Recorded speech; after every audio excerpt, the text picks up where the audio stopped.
Hey everybody, my name is Dave Jackson and this is Tales from the Backlog, a video games podcast where I bring in guests to talk about the games that I've played recently. Today's episode is another edition of the Tales from the Backlog Lazy Sunday series, where we discuss indie games that can be played in 5 hours or less. And my guest today is a friend of the show and Golden Feather collector, Ryan Delaney. Hey, how's it going, everyone? Welcome back, Ryan. Hey, thanks for having me, as always. If you are just tuning in for this episode, Ryan was a guest on the Ghost of Tsushima and the Soma podcasts, so go check those out. Those were good discussions. But today, we're going to be talking about A Short Hike, which is an adventure game developed and published by Adam Robinson Yu. That's right, one dude, basically, one guy, in 2019. A Short Hike.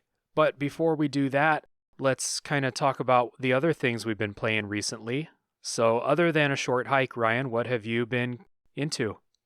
I've been really getting into Disco Elysium. I've got a chance to go a little bit through it so far, and I'm looking forward to doing more. Such a unique game. I've never played anything like it. It's really something. What kind of character are you playing? I'm playing a kind of psychopathic, idiot. A psychopathic idiot. He's not very smart. He's a little strong. A little bit strong, but he has a lot going on in his brain. There's a whole lot going on in his brain.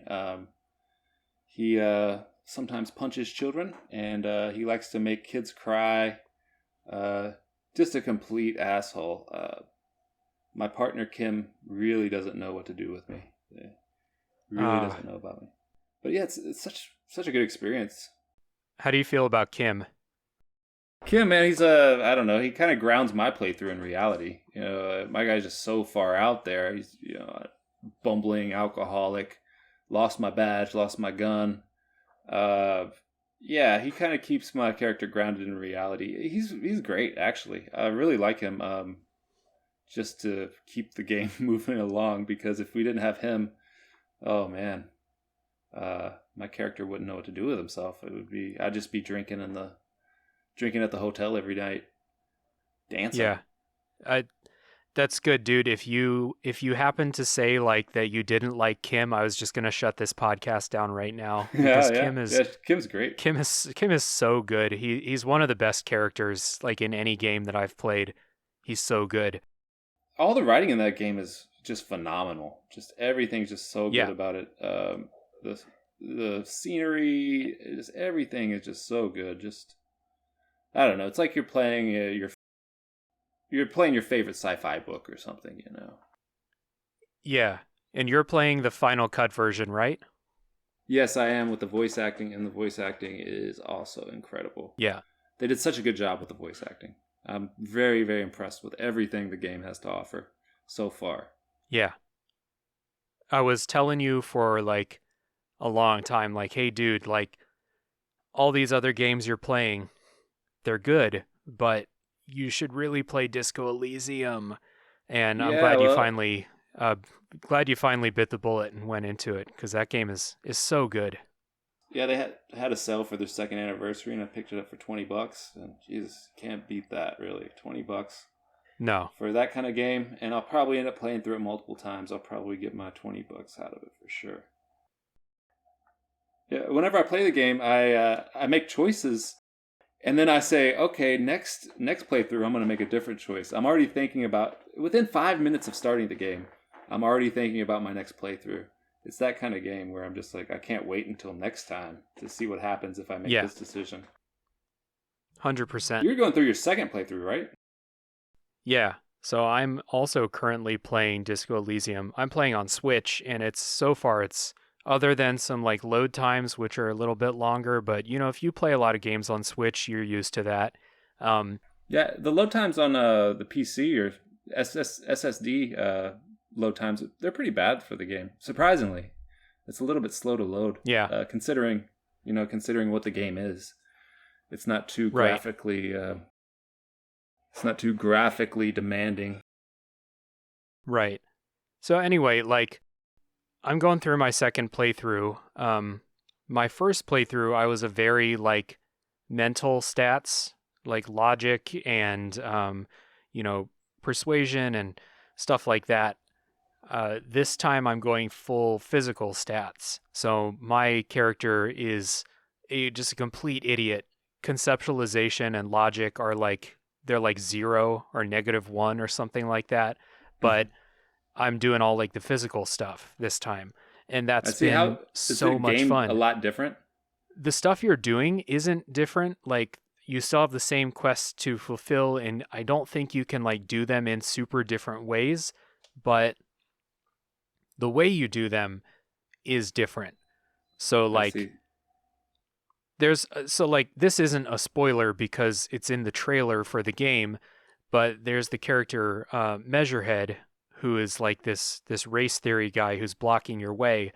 If you're playing a mental character, you kind of have to like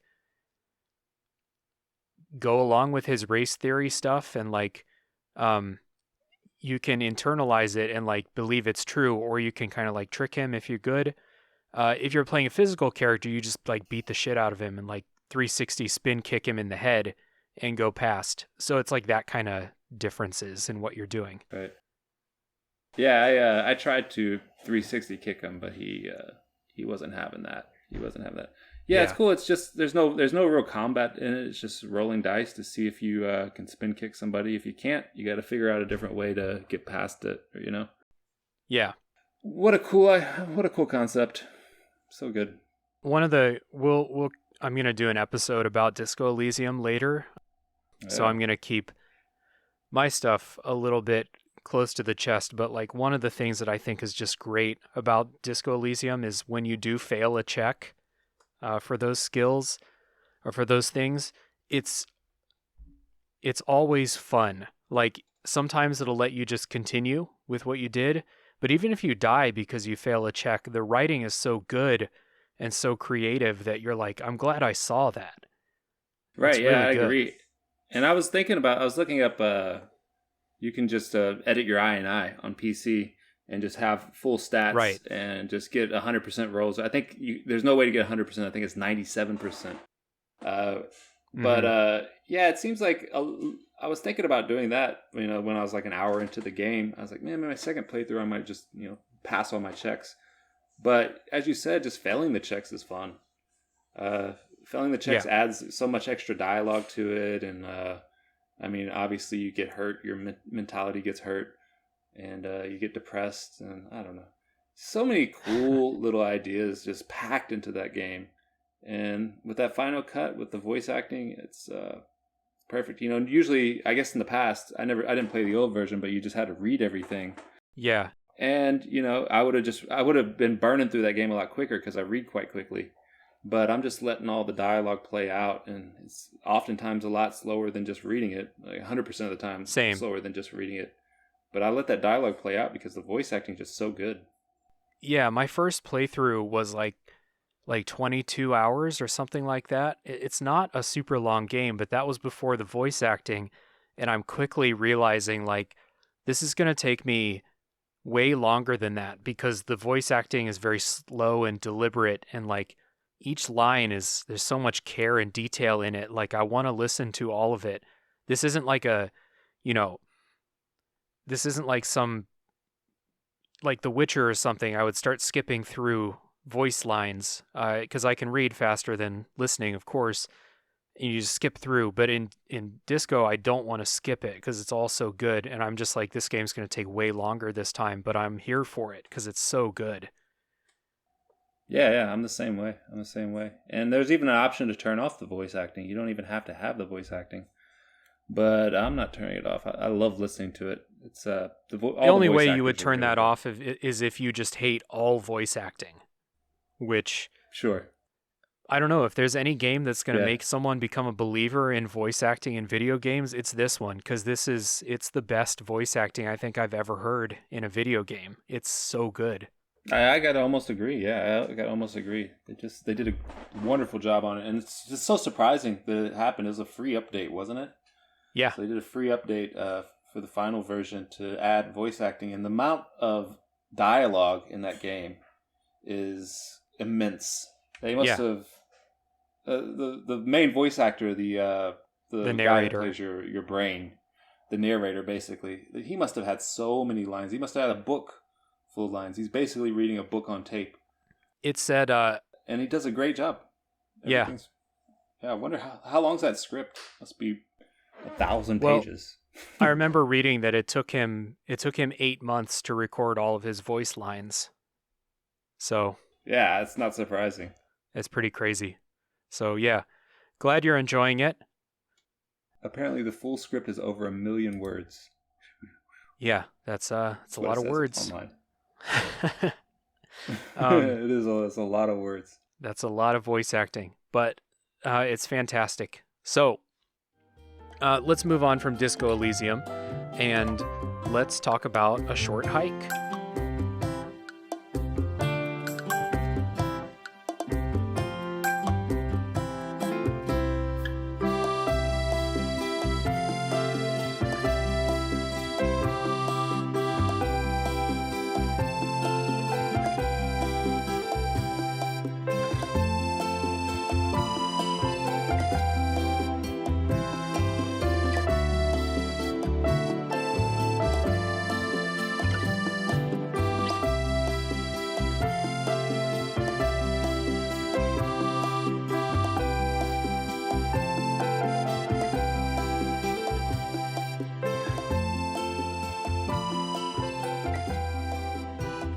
So A Short Hike is as the name would suggest, it's a pretty short game.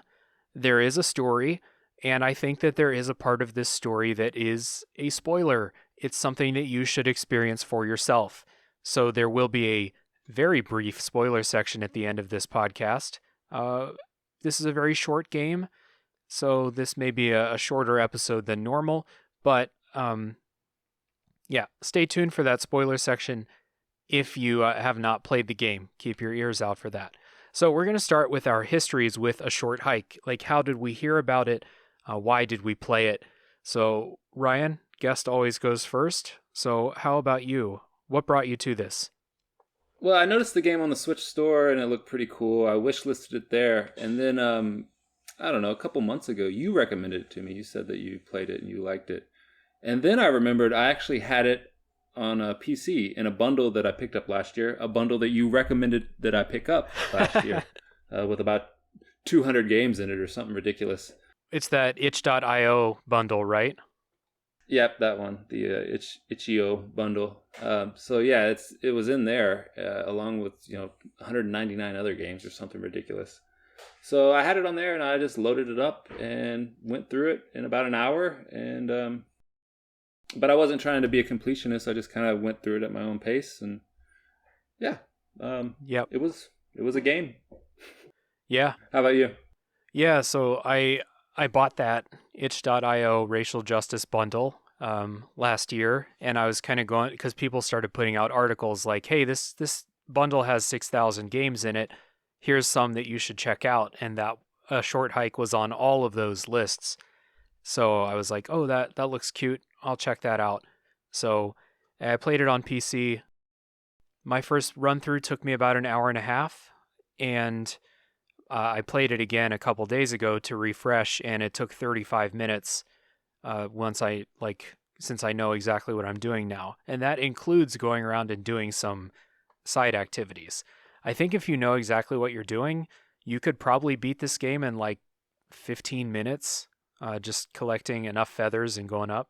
So the speed run is 2 minutes and 33 seconds.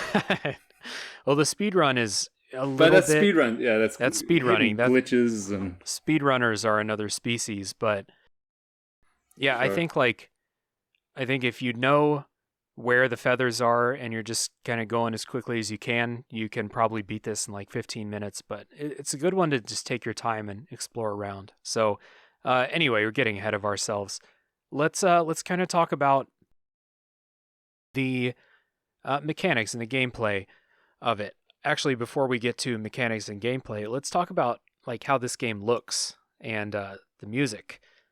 So I watched a GDC talk with the guy who made this game, and he was talking about how like his art skills kind of were a limitation when he was making the game. So he settled on this like 3D sprites with like big chunky pixels, and it's a kind of cool and unique art style. Like you can see the individual pixels on these models, and it's a really colorful game, a really pretty, like it's basically you're on an island with a mountain in the middle. So, yeah, you have any thoughts about the art style? Yeah, the art's it's pretty. It's obviously very inspired by Animal Crossing. All the NPCs, they're animals with these big heads and little bodies, and they have the same kind of characteristics and colors you would see in Animal Crossing. But yeah, the art style's great. It looks there's a couple different options about how sharp you want it, but yeah, I mean, at the lowest setting, it probably looks like a PlayStation 1 game. Yeah. But it runs smooth. It's nice, smooth, and the textures are simple, but there's nothing where you're like, oh, what's that thing? I can't tell what it is. Yeah, you exactly. know what a tree looks like or a bush, or it's not terrible, but it's yeah, it's very low res, low poly for sure. And yeah, I think he did a great job. I think the delivery is very impressive, actually, for just one person doing it. I was thinking about like how I would make a game like this, one person. Oh, no way. It's tough. Yeah. No way. I'm not that creative. Yeah. It's an interesting comparison to Animal Crossing. I've never played an Animal Crossing game, so that never came to my head, but that is a cool, a good comparison, I think, just seeing how they look, especially the older ones, like from the 3DS and stuff like that. Yeah, absolutely. And, you know, the dialogue with them is kind of cheesy dialogue that you would see on Animal Crossing. If you like Animal Crossing, you'd probably like this little game for sure. I would imagine you would. Yeah. Yeah, it's got a very, very similar art style. And the music in the game, I think, is really good too. It's got this, some pretty relaxing, like whimsical, like I want to say, like there's like an accordion in one of the main songs. But what's kind of cool about the music is it's dynamic. So depending on what you're doing, the music will change, and like you're going higher and higher up this mountain, and like the music kind of changes as you're going, or depending on what activity you're doing. It's pretty cool. And again, like this is I know this one person didn't do every single thing for the game. There's more than one person's name in the credits, but like it's a very cool accomplishment for such a small group. Yeah, absolutely. And as you said, the music it's just really chill, and it'll change depending on the situation. But it seems like the dynamic of it doesn't just like cut the track off and go into the next one. The songs they're all really chill and relaxed, so they kind of fade into each other very seamlessly. And it's just a really beautiful, it's just so relaxing to just sit back and play this, and just to listen to the soundtrack would probably, I don't know. I listen to a lot of video game soundtracks, and I should probably pick this one up and put it on while I'm grading papers. Or we'll give credit to the composer of the soundtrack. His name is Mark Sparling. So good job, Mark Sparling. This music is really good. Yeah, enjoy it. Way to go, Mark. Yeah, and we talked a little bit about how it looks, but you're going through different like sections of a mountain. So there's like a forest with these like really pretty fall colors. There's a snowy section as you get up higher on the mountain. So looks and sounds really, really good. And again, for such a small group making this game, and most of it is just one person, it's really really good. But one person can make something that looks good, but can they have a story and a game that's actually fun to experience? So we'll talk about the gameplay a little bit. And so in the game, you play as this little bird. Her name is Claire. And as a bird, you can do things that birds can do. You can run, you can jump, you can like flap your wings a little bit, and you can glide. Actually, you can't flap right away. You can, at the beginning, you can jump, you can glide, and you'll soon collect a golden feather. And the golden feathers give you actions or stamina. So like you can flap your wings once for like a little double jump, But if you get more golden feathers, you can keep flapping, and each one takes a golden feather, and then it's kind of your stamina for climbing and sprinting, but mostly climbing. And that's what you're doing. You got to find 7 golden feathers to give you the necessary stamina to reach the top of the mountain. There are 20 in the game total. And as you're climbing or as you're flapping, you'll use up your golden feathers, and then it refills instantly as soon as you touch the ground. So that's kind of like what you're doing in the game. And I think that this game feels really good to play, and I can assume it. I played it with mouse and keyboard, which is always awkward for me. I can assume it feels really good on a controller. Yeah, I played it on with controller, and it was felt great, felt fine, and yeah, it's a very smooth game. It runs very smoothly, and yeah, it's there's a couple of points where the camera was a little wonky. Can you adjust the camera with the mouse? Is that what you're doing? Don't think so. No. I think I controlled this only with the keyboard, actually, now that I'm remembering. The camera's a little wonky at points, but for the most part, it runs very smoothly, and it was good. I don't know how you would play it with a keyboard. I used to like playing third-person games with a keyboard, but I can't do it anymore. Yeah. I'm too old for it, I guess. I think it's like, if I'm remembering right, which I should remember right, it was just a few days ago, it's like the WASD, those keys are your, or like Z, like that side of the keyboard controls your actions, and then the arrow keys control your movement. And you bring up a good point. I don't like playing with a keyboard either, but when I'm playing PC games, I never can remember that like I can plug a controller in. I just always forget that that's even a possibility. Yeah, I mean, it's for certain games like this one, or any third-person game, I need to have a controller. But pretty much any other game, I'm more comfortable with mouse and keyboard. You know, like, I don't know how you're doing with Disco Elysium, but I don't know if I could play it with a controller. The mouse and keyboard is just so much more comfortable for a game like that. Or first-person shooters. I cannot play a first-person shooter on controller. I can, but it's always just kind of awkward. And I grew up with the old Unreal Tournament and Quake 3 and all those old shooters. And so going back to a controller for first-person games is impossible for me. I can't get it. I don't get it. See, I get so annoyed with it. I've had my whole life with controllers, so mouse and keyboard is really hard to get used to, even with shooters. But anyway, what made a short hike fine with a keyboard was the fact that this is not a difficult game, and I don't think you can die. I think the worst that'll happen is you just fall down to the a lower part of the mountain. So this is intended to be like a low stakes, enjoyable game that anyone can enjoy. And it's just a nice, relaxing time. You just, climb in the mountain, going through these jumps and gliding sections, and you get to some sections where you kind of have to conserve your feathers because they don't refill at certain points when you get up into the frozen part. But yeah, it's not a difficult game at all. No, yeah, and it's not designed to be difficult, right? It's kind of designed. It's called a short hike, and it's kind of designed to be just, wander around and kind of do your little quests, but the quests kind of solve themselves a lot of times. You just kind of come across things. Yeah. And yeah, it's not designed to be difficult. It's just designed to be a relaxing little short hike, Yep. And I felt myself, while playing it, I felt relaxed, like I was hiking or something, It's one of those really, really, really just chill, laid-back experiences that you don't find very often in games.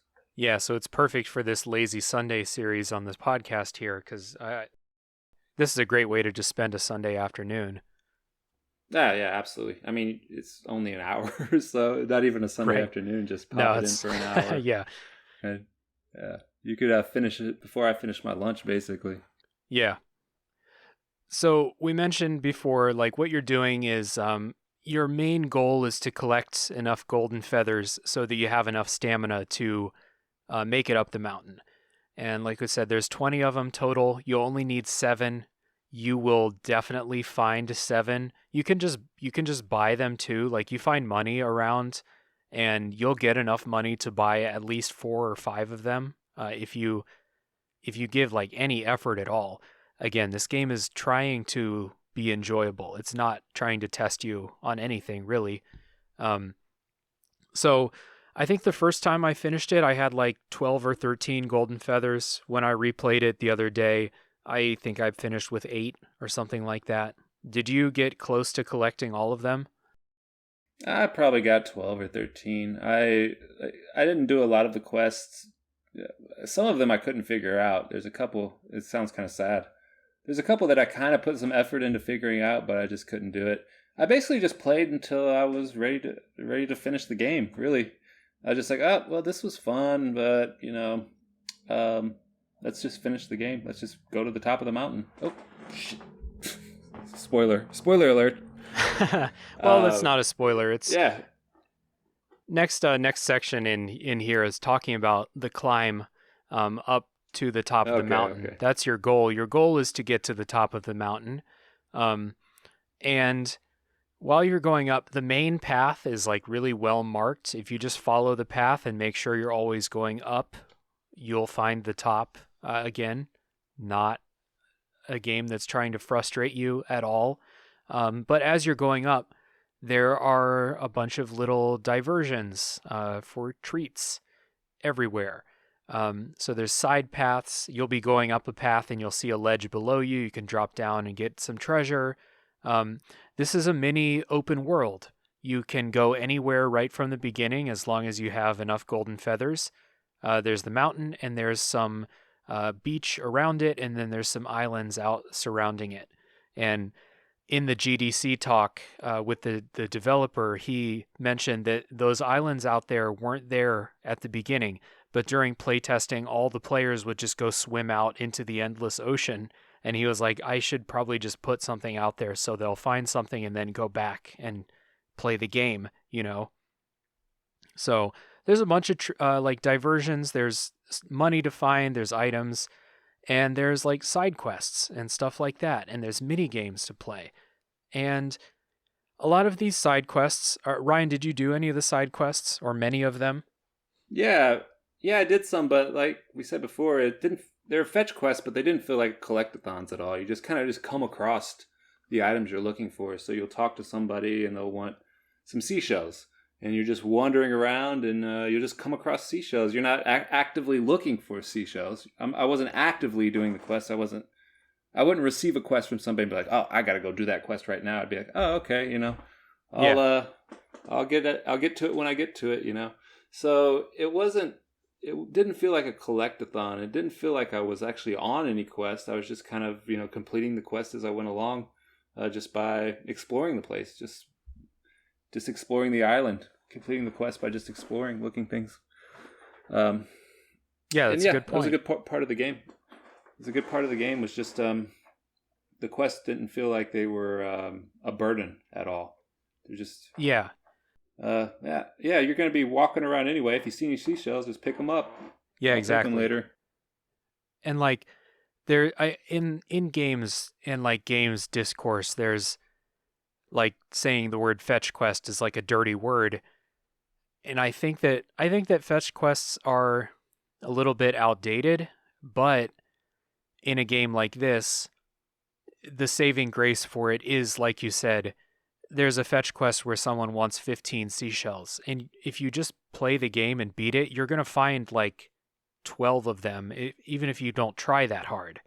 And if you go off like a couple of side paths, you're going to find enough seashells. So like, it's not a burden. It's going to happen naturally.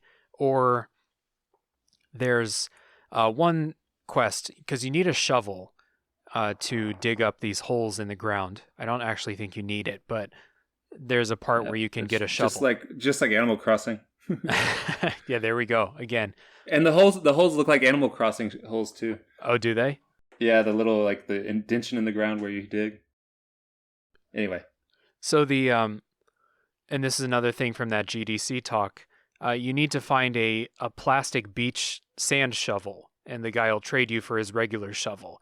And the developer said that like enough people didn't find the shovel, so he just put little plastic shovels all over the map, so like you're guaranteed to find one. And then as soon as you pick one up, all the other ones disappear. And so like there's little things like that that make you feel like, oh shit, there's that shovel. I didn't have to go out of my way to find this. I just, found it. It's a little developer trick, but it works to make it so like you're doing this fetch quest, but it happens naturally as you play. And then like you need to take the shovel back to the dude who wants it, but he's 30 seconds away from you, so it's not a big deal. So there's these little side quests, things to do. They're not, it's not the Witcher 3 side quests, but like this is not that kind of game. These are fun little things and these cute little characters with the things that they want. So yeah, I enjoyed it. I did a couple of them. Yeah, same here. Just like you said, they just kind of solved themselves naturally. A lot of them. There weren't any quests that I did that I felt like it was a chore to do. It was just like, I lost my headband. Can you find it? And then you just kind of come across it later. Or like you said with the shovels, you just kind of come across. You just kind of finish the quest without even actively doing the quests. Yeah, really laid back. And that headband quest, you talk to the person who wants the headband, and you walk literally 15 seconds down the trail, and you see another character with a headband. And if you just talk to them, they'll give you the headband. So it's like, the game wants you to just have a nice time with this. Absolutely. They don't want you to stress out about stuff at all. Yeah, for sure. That's a good kind of like ethos for this game. It's like nothing about this is supposed to be stressful. While at the same time, you still need to go do all of these. You need to climb the mountain. You need to find the golden feathers. But nothing is supposed to frustrate you here. Other than side quests, you can get into some mini games. When I played, I did a little bit of fishing. There's a kind of volleyball game you can play. You can get running shoes and kind of like run around with these people that are like these marathon runners that are running around the island. Did you get into any mini games at all? I'm a sucker for fishing in games. I mean, this wasn't the most complex fishing game in the world. It was also quite similar to Animal Crossing. I did a little bit of fishing, and I did the beach stick ball. I got the feather from the beach stick ball game. I was gonna do some races, but I'm not really crazy about racing. So I tried a couple of the races out, and I passed them, but there's probably like 5 or 6 different races you can do in the game. I don't know. You have to check me on that one. But there's a few different races you can do, but I'm not too big on that kind of thing. And that's the beauty of the game is it doesn't force you to just do one thing. If you don't like fishing, you don't have to. If you don't like doing the volleyball game, you don't have to do that. It doesn't force you to do any of these quests. You just have to figure out how to get 7 feathers. And like Dave said, you can just you can get them from finding money around the island. You can go buy them. Yeah. So it doesn't force you to do anything you don't want to do, which I like because I don't really care for racing. Yeah, and I played the fishing mini game. It was, I caught a fish. I did like the intro, the tutorial for fishing, and I was like, I get it. I'm done. I don't need to do any more of this. And then, yeah, like you said, it's not like I need to sit through a half hour of fishing to get a golden feather or something. I don't even know if you get a golden feather for it, but I didn't need it. So if I didn't like it, I could just move on, and it was fine. But I don't know. It's just a bunch of cute little relaxing, very, very low stakes things you can do on the island. So let's talk about the story. This will be the last thing we talk about before the spoiler wall. In the story, like I said before, you play as Claire, who is a little bird. And in the opening cutscene, Claire is dropped off by her mom for an island vacation. You're staying with your aunt, who's like a ranger in this park. And your task is to climb the mountain, which we said earlier. The reason you're climbing the mountain is because people say that there's cell phone reception at the top. So Claire sounds like a little millennial bird, just like me. Um, if you talk to your aunt, you get a very, very vague clue as to why you need reception or why you should want to go to the top. But um, you're not really sure why until you get to the top. It's a spoiler, so we're not going to say now, but I will just say that the payoff when you do get to the top of the mountain is worth the climb. So, Ryan, without spoilers, real quick, story in this game, what do you think? It's super basic, right? And it's fine. The NPCs they don't add too much to the story, but they're fun, cute little characters, and it has a nice little aesthetic to it, to where going to visit all the NPCs and seeing what they're about and getting their little lines of dialogue, their cute little lines of dialogue. Again, it reminds me of Animal Crossing. I only played the DS one of Animal Crossing, but it does remind me of the time that I spent in Animal Crossing way back in the day. The other characters, like the other NPCs, are cute, and their dialogue is kind of, it's funny, it's cute dialogue. It's, no one is, you're not saving people in times of crisis. They're all, animals out here on this beautiful island too. They're not all super, super happy, but this is a relaxing, good times game, and those NPCs just kind of like add to that. They add just a little flavor to the world. Yeah, I absolutely agree. Absolutely agree. And like I said before, the story, it's nothing to write home about, but it's fine. This game isn't meant to be a heavy story-based game, really. We'll see. After the spoiler wall, maybe we'll get into something a little heavier. But yeah, for the most part, it's just meant to be a relaxing little vacation, a little hour-long vacation. Right. Away from reality. Yeah. Yeah, exactly. So, any other things about playing the game that we didn't touch on? Not really. Just the feathers. You use those as kind of stamina, and when one mechanic that I really kind of liked was when you're on the mountain and it's colder, your feathers freeze, so you can only use them once until you find a place to heat up. One of the more challenging bits of the game, but even then, it wasn't very challenging. So you can only use your feathers don't recharge until you warm back up. Right. Yeah, I kind of hinted at that earlier. You need to find like a hot spring or a campfire to warm up, but you'll solve the kind of like traversal puzzle that's laid out for you, and then there's a campfire right there. Right, yeah, they're not hiding them. They're not hiding them from you. There's nothing challenging about it. If you make a mistake, you just go find a campfire back down the mountain. Try it again. Right. Like you said before, the worst that can happen is you fall down the mountain and then you spend another 1 minute or 2 minutes going back up. Yeah, exactly.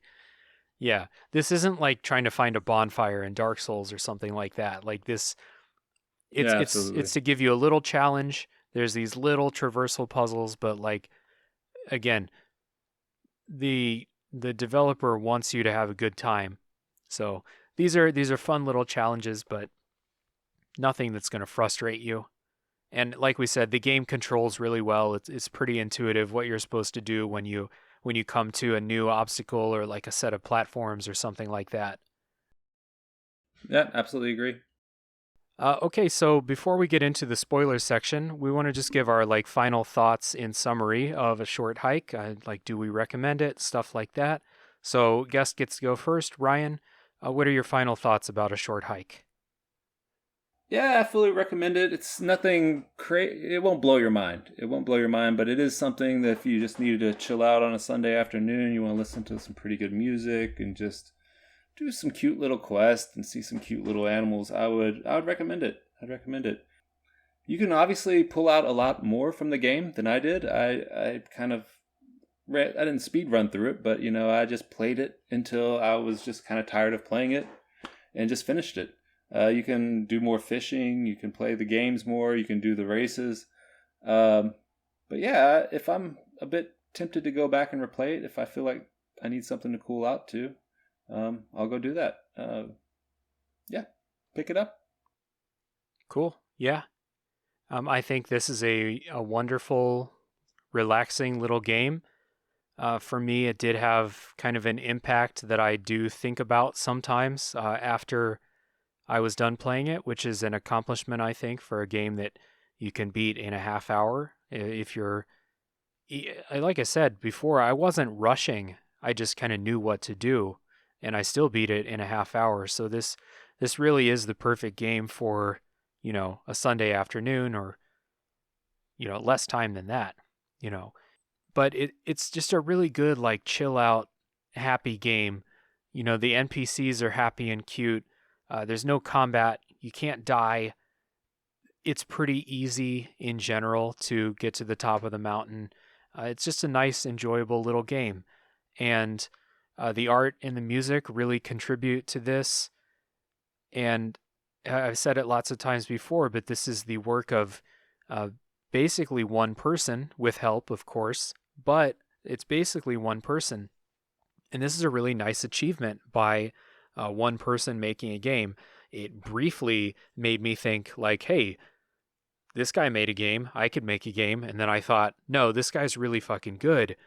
It would take me the rest of my life to learn how to make even a game like this. That's not to reduce A Short Hike at all. I think this game is awesome, and it's definitely worth a try, especially if you will find it cheap. Even at its full price, it's not an expensive game. So with really short games, I like to think about, like, not quite dollars per hour, but like, did I enjoy playing this more than going to the theater to see a movie, which is going to cost me $20? And yes, I did. So full price for this game is definitely worth it, even though I got it in a bundle. If I didn't, I would still not have regretted paying, $7 or whatever the asking price is for this. So yeah, good game. Good game.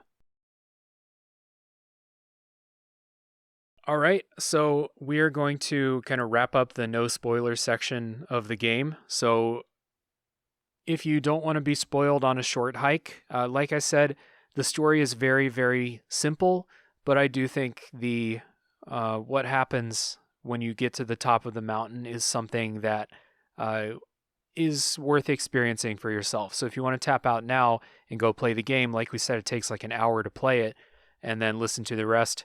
Well, I will never know. So whatever. I'm blissful in my ignorance over here. So thank you for listening. Stick with us if you want to hear the spoiler section. If you want to support the show, please subscribe on your platform of choice, leave a rating and review if you can, and spread the good word. I also do a podcast called A Top 3 Podcast, where each week we pick a topic, we pick our top 3 in that category, and we discuss. That's a good time, and I'm sure you want to hear more of me talking, so check out A Top 3 Podcast. We are going to take a quick break, and when we come back, it is spoiler time.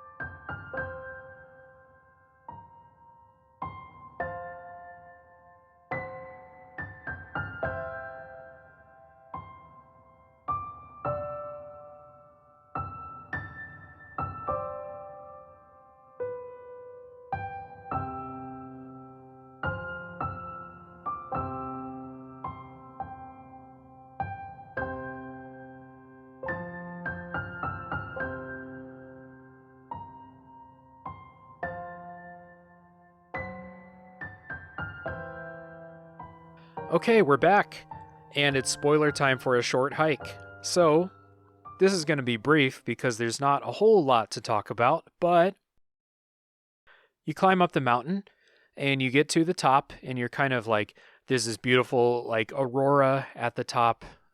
You're kind of admiring the view, and you kind of forget for a second, like, the reason you came up there was because there's cell phone reception. And you get a phone call, and it's from your mom.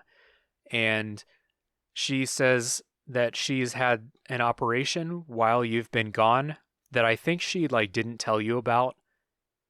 Like, she dropped you off for a vacation and then went and had surgery and then called you when it was done.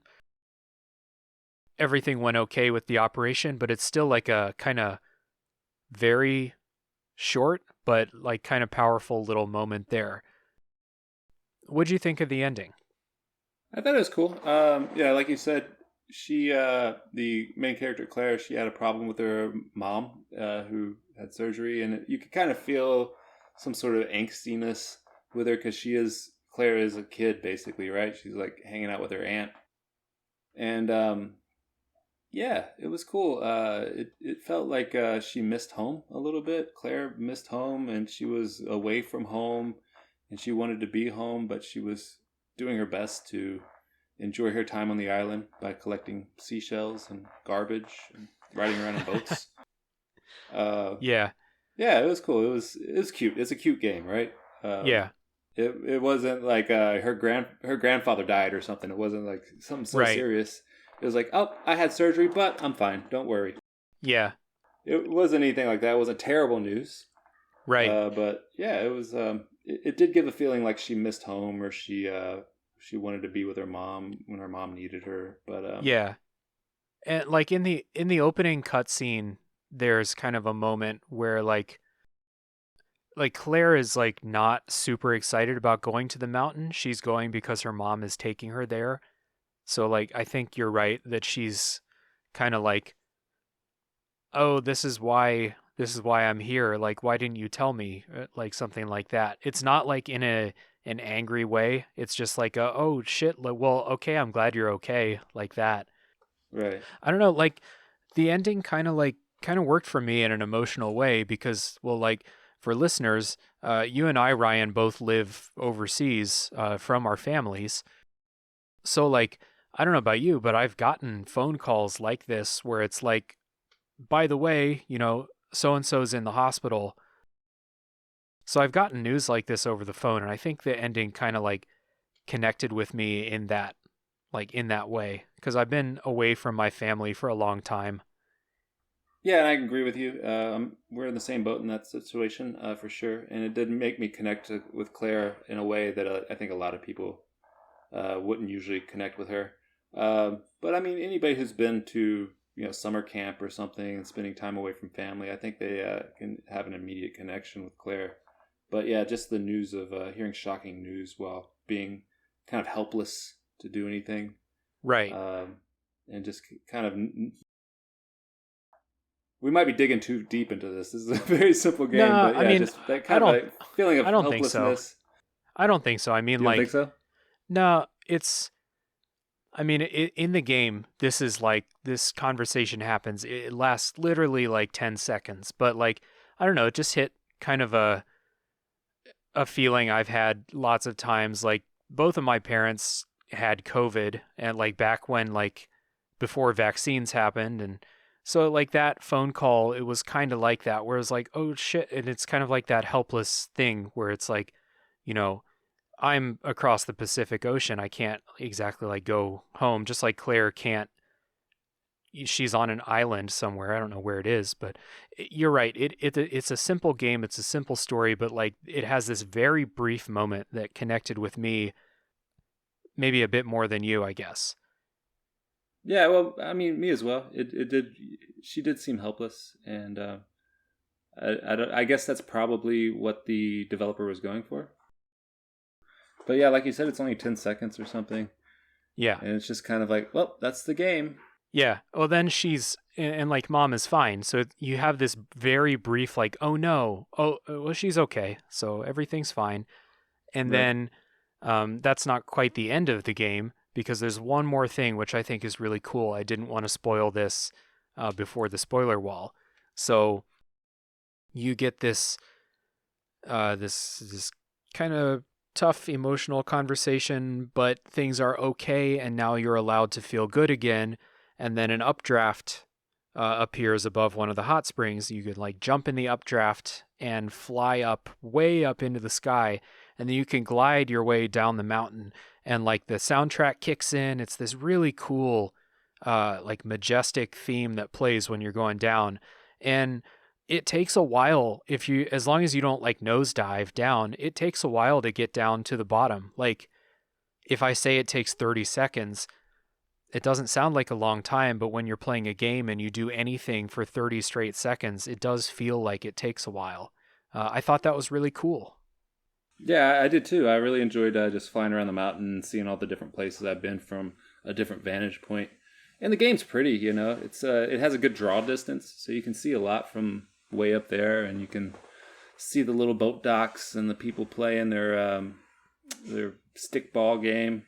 And yeah, it's nice to just get a nice little brief overview of the island that you just spent the last 45 minutes dicking around in. Exactly. It was a cool little conclusion to the game. It kind of showed off, just here's what you've been doing. Because obviously you're a little more zoomed in when you're on the mountain and you're seeing the trees and not the forest. And when you're at the top, you see the forest. You can see everything. And yeah, it's cool. It was interesting. Yeah, and you can do at least one full circle around the mountain. You can see the entire thing.